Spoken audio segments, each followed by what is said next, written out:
Bonjour YouTube, c'est Creepy Legend et aujourd'hui je vais vous parler des pouvoirs de notre cerveau. Tout d'abord nous allons parler du film Lucy. En résumé, c'est l'histoire d'une fille qui se transforme en clé USB.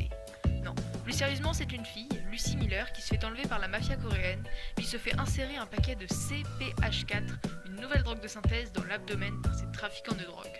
Cependant, le paquet finit par fuir et cela lui permet d'acquérir des pouvoirs psychiques comme contrôler la matière ou lire dans les pensées.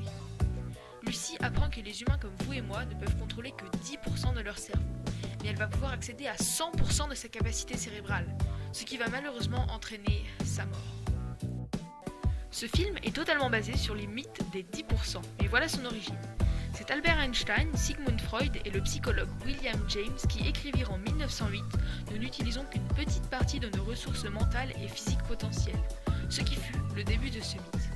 Par la suite, la fable des 10% du cerveau continue de fleurir. Ainsi, il est confortable de croire que nous avons tous de vastes réserves de capacités inexploitées.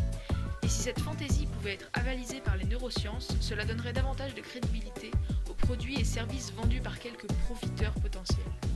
En effet, les publicités répondent à qui veulent entendre que ces capacités sont faciles à acquérir si nous sommes capables d'utiliser la région en sommeil de notre cerveau. Voyez tous les livres qui sortent régulièrement à ce sujet, avec des titres ou des annonces tous aussi prometteurs les uns que les autres. Une des raisons pour laquelle ce mythe à la vie dure vient de ce qu'il a été adopté et entretenu par toutes sortes de voyants, médiums, parapsychologues et autres charlatans de la sorte. Les croyants dans les phénomènes et expériences paranormaux y ont en effet recours pour expliquer les pouvoirs psychiques dont ils disposeraient. Pour casser ce mythe, le neurologue Barry Beierstein propose 7 types de preuves que je vais ici vous résumer. Premièrement, les études des lésions cérébrales. Si 90% du cerveau était inutilisé, alors les lésions cérébrales de ces zones ne devraient pas détériorer son fonctionnement. Au contraire, il n'existe presque aucune zone cérébrale dont la lésion n'est pas incapacitante. Deuxièmement, l'évolution. Le cerveau représente un coût énorme comparativement au reste du corps en termes de consommation de dioxygène et de nutriments. Il peut nécessiter 20% de l'énergie corporelle alors qu'il ne représente que 2% de la masse de l'individu. Si 90% étaient inutiles, un cerveau plus efficace et plus petit aurait représenté un avantage sélectif énorme, et les cerveaux inefficaces auraient été éliminés par la sélection naturelle. Troisièmement, l'imagerie cérébrale.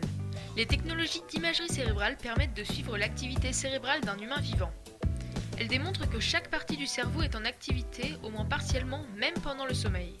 Les seules zones qui sont inactives sont des zones gravement lésées. Quatrièmement, la localisation des fonctions.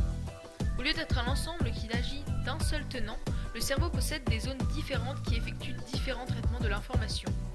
Les dizaines d'années de recherche effectuées dans la cartographie fonctionnelle cérébrale n'ont pas révélé de zones sans fonction. Cinquièmement, l'analyse microstructurale.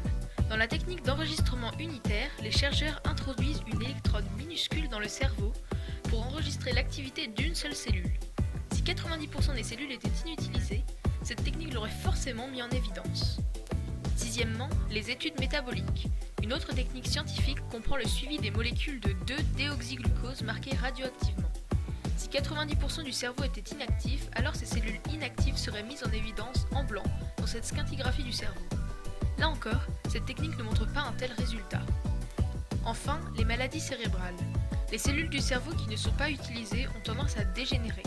En conséquence, si 90% du cerveau était inactif, l'autopsie des cerveaux des adultes aurait dû révéler une dégénérescence majeure. Voilà, c'est la fin de cette vidéo, j'espère qu'elle vous aura été utile et qu'elle vous aura plu. N'hésitez pas à vous abonner, mais aussi à mettre un pouce en direction du ciel et à partager la vidéo. Et je vous dis à la prochaine pour une nouvelle légende urbaine. Bye!